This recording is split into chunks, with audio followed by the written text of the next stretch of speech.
Hello lads, ladies, gents, ladetts, whoever, whatever, welcome back to another video. A short while ago I checked out a game called Net Attack, a game that is within the bullet heaven survivor genre, and I really enjoyed what I had played of it, as it's a very interesting take on the core systems that are typically at play within the genre. Though I wouldn't say it's been my absolute favourite of said genre, I would say it was top 5 of what I've played. However, sadly, it's now been bumped out of my top 5 thanks to today's game, Devil Jam, a heavy metal inspired take on an ever-expanding genre. Now, I'm somewhat late to the release of Devil Jam, but thanks to the developers, I was given a code for free for the purpose of review. On paper, you might think it's nothing more than the same old tired tropes that you've seen in hundreds of games within the bullet heaven genre, but things here are pretty different. First and foremost, unlike most other games within this genre, there's actually a bit of story at play, a world that has been built for you, the player, to partake in. I won't say it's the most incredibly in-depth story, if I was being honest, but it automatically makes it stand out amongst its peers. Here, at least at first, we play as a guitarist named Falco, who has made a deal with the devil for a musical talent, who unfortunately died from a heart attack at the age of 27, making him part of a very exclusive and tragic group.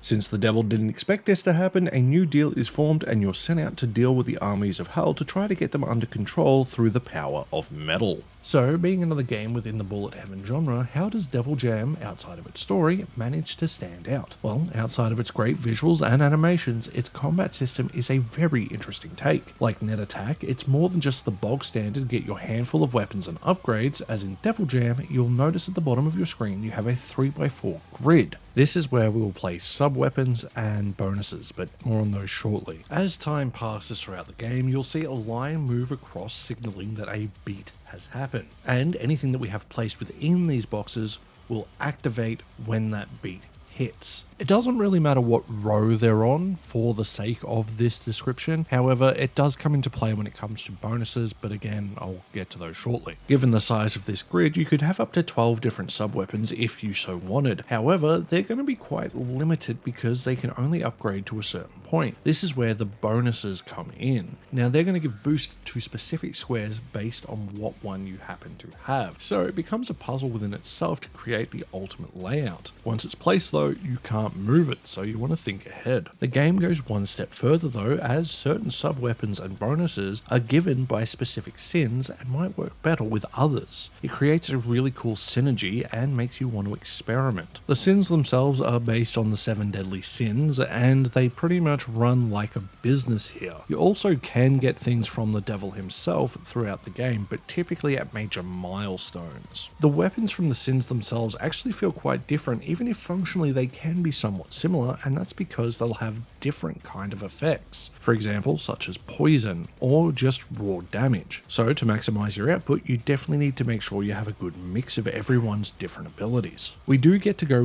one little step further as well, because we can get certain passive upgrades for our character while in round. We get these drops from leveling up like we do the others, however, they will apply to your character and not the tabs system. You can't have as many of these, but they're definitely useful. So now we've got through all that, you jump into a round, what actually happens next? Well, this is where things are definitely a lot more standard. You'll jump into a procedurally generated map, depending on which one you've selected, and you will basically go around and try to interact with anything that you can find, as well as kill as many enemies as you can in order to level up. However, we're not just collecting the experience gems that drop, as we do want to make sure we try to find any gold drops that we can, as we're going to need this for the potion system, which you will use for the game's upgrade system, and I mean the permanent upgrade system, not just what you unlock by leveling. You can earn these potions through the rounds, however it's definitely a lot slower to unlock, especially the higher tier potions, so that's where the money's going to come in. Now if I was to criticize anything about Devil Jam, where it does lose some replayability compared to some of the bigger games in the genre is its very limited amount of playable characters, with there only being 3 in total, as well as the quite limited amount of main stages and several kind of challenge stages. Although I appreciate what's on offer, it does feel a bit more compact than some of the previous games within this genre. However, to me it's not a net negative, since ultimately the combat system makes this game incredibly replayable, and it stands out on its own for me. The quest system gives you clear goals to work towards, as well as the game's difficulty scaling bonuses feeling pretty rewarding, making it feel pretty fair every time you play. So if you're after something fun and slightly different within the bullet heaven genre, honestly, you can't really go too wrong with Devil Jam, especially if you're a metal fan, because there are many references throughout that you'll definitely get a little bit of a kick out of. I know I've thoroughly enjoyed my time with the game, and I look forward to going back to it as time goes on, because for me, this is a genre I love to jump into when I don't know what to do. Aren't you a promising little nobody? How about I turn you into a star, darling?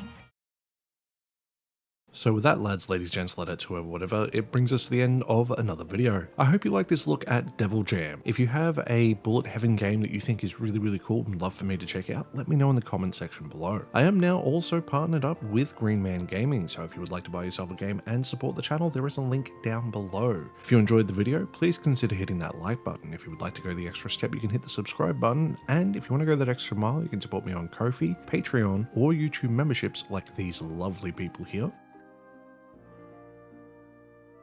And with that, I'll see you guys in the next one. Stay safe out there. Bye.